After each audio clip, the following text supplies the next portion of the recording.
guys, it is Stevie, and today I kind of wanted to do one of my mommy-centric videos. I love doing these just because I'm a mom and that is my primary role right now.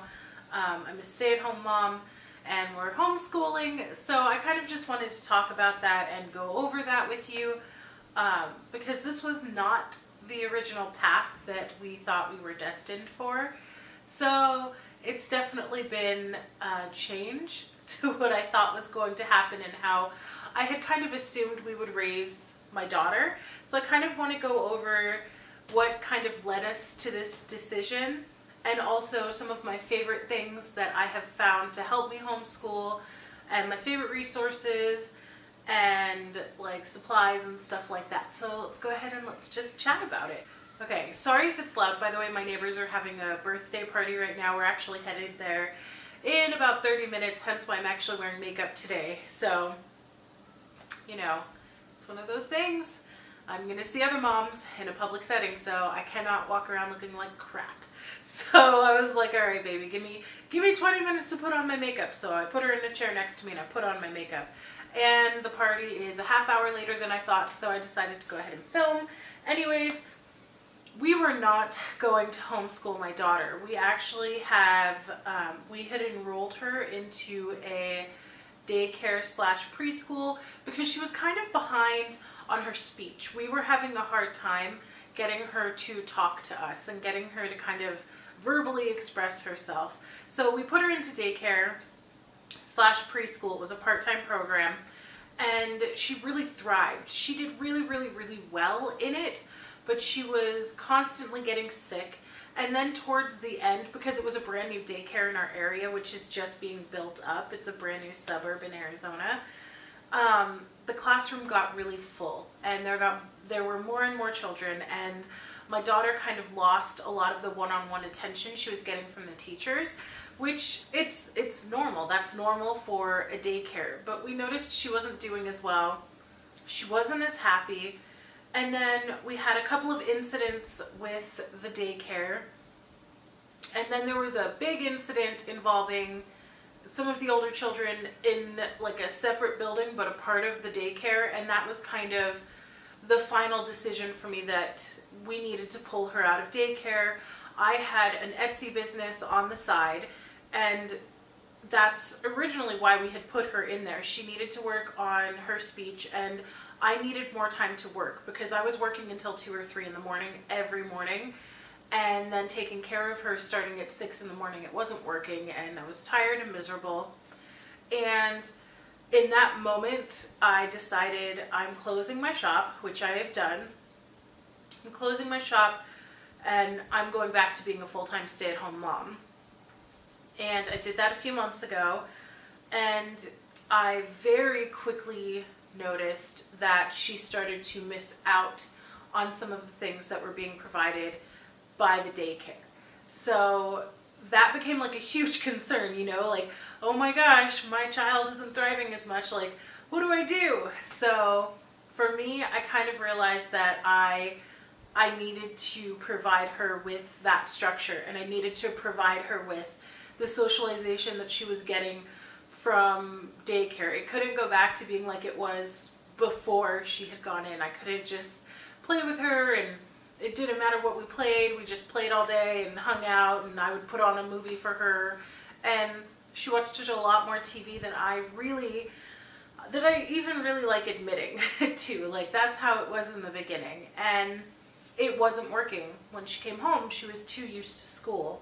So what I kind of did is I asked one of my friends who I know homeschools, but I asked her what resources she uses, and I kind of started to get information on how I can homeschool my daughter. So what we have started doing is a preschool curriculum, and I say curriculum very loosely because we are doing a lot of learning through play. But there is learning, and there's a lot of learning, and my daughter is just doing so much better than ever before now, and it's amazing. And I really chalk it up to my daughter needs one-on-one attention. What she was missing, what I wasn't providing her, was a structured way of learning. So for me, once that kind of hit and we got into a routine, she's been doing really, really, really well.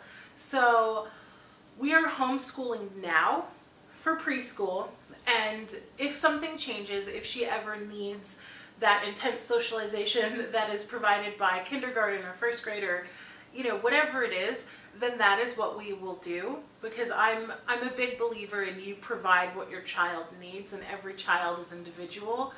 I would have thrived going to a Montessori school or a homeschool situation, but my husband wouldn't have. You know, he's an engineer. He needs structure. He needs a very specific way of learning. So it really depends on, is she more like him? Is she more like me? Is she kind of a mixture of the two?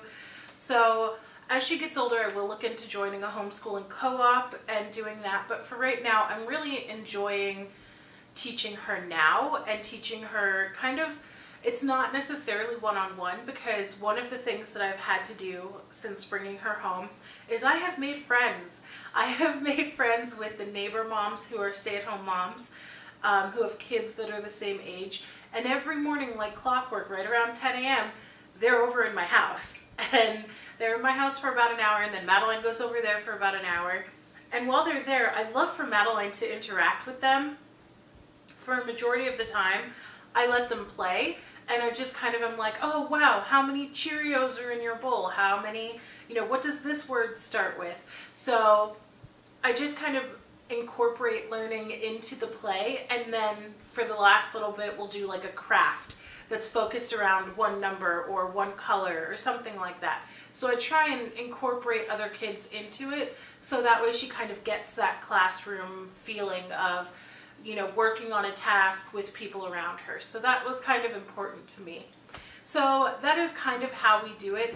Every day we do our learning in the mornings, because I find that she does really well.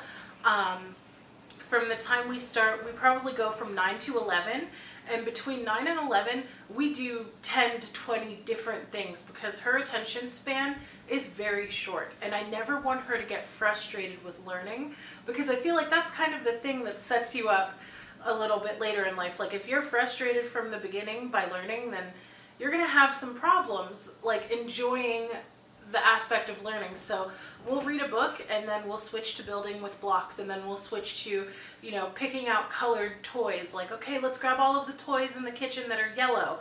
So we'll go into her play kitchen and grab the corn and grab whatever is yellow. But we switch from task to task to task, and that's fine. And that's not necessarily structured. It's more focused on learning and fun. But it's from 9 to 11, all of the play that we do, there is some learning aspect to it. And then throughout the day, as we do our tasks, I incorporate learning into that. We go to the library, we'll go to the grocery store. So lots of learning incorporated into that. So that's kind of how we do it now. It will probably change. That's the thing I've noticed about having a toddler. Nothing stays the same.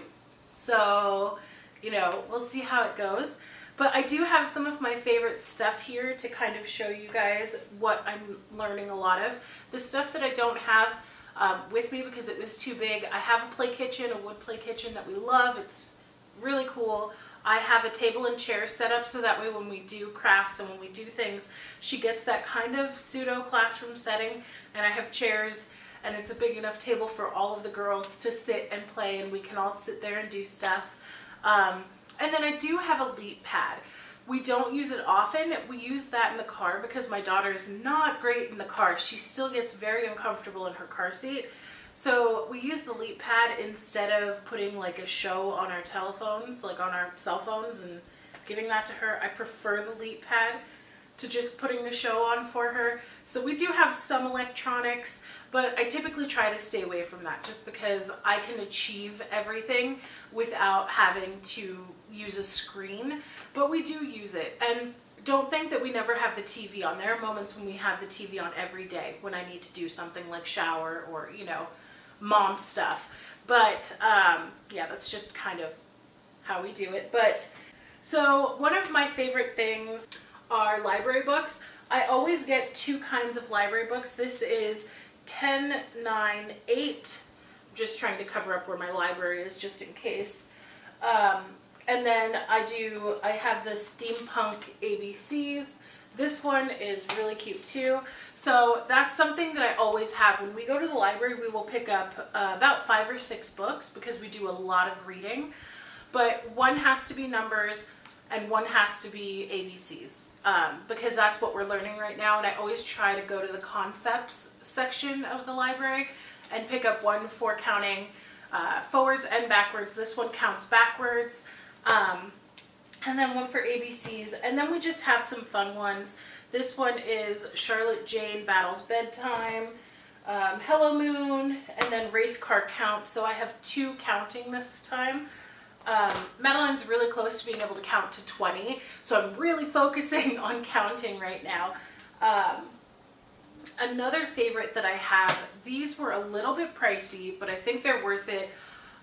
The pieces are in a bag. I got that idea from, what is her name? I can't remember, but I'll link her. She's my favorite mommy channel ever. I cannot, Natalie Bennett, something like that. It's Nat West and the Rest. I love her channel. She's so good. But I have this for ABCs, and then of course 1, 2, 3s. So that way we can focus on that with our puzzles. We have some fun puzzles, but mostly they're shapes, colors. I have workbooks for Madeline. We don't do these all the time because sometimes as they get further, they get a little bit too hard for her. But don't ever spend a lot of money on these. You can find really good ones at the Dollar Tree for $1. The same thing with flashcards. Yes, we do flashcards. Some people say you shouldn't, it's too young. Madeline loves them, and for as long as she loves them, I will do them. Her favorite is the Poos Go Together game. So that one's really cute. We have numbers and counting and ABCs as well. This Play Magnetic block set, I absolutely recommend this. Her imagination really soars with this. She really loves it. So I absolutely love these, and it's a part of that STEM learning program, which I still don't know a ton about, but as I get more into homeschooling, I will let you know what I found out. And then this is the final thing I got from Costco. This is a puzzle that does like D for dog, and it's the Match It Learning. So it does ABCs, counting, colors, and shapes. This was at Costco. They still have them. I think I paid like $12 for it. Yeah, $12. I have 2 of these. They're so good. And all of the craft stuff, because I have all of the craft stuff, feathers, like stickers, all of that, get that from the Dollar Tree. It is so cheap. They have so many good homeschooling resources at the Dollar Tree. So I definitely recommend checking out your Dollar Tree, checking out Walmart. You don't have to spend a ton of money. I pick and choose what I spend money on, and I think this was probably the most expensive thing, were the magnetic blocks. Totally. Well, thank you guys so much for watching. I hope you like these mommy style videos. If you have any questions, or if you have any comments or tips or suggestions for homeschooling, definitely leave it in the comment section below. Thank you guys, and I will talk to you later. Bye.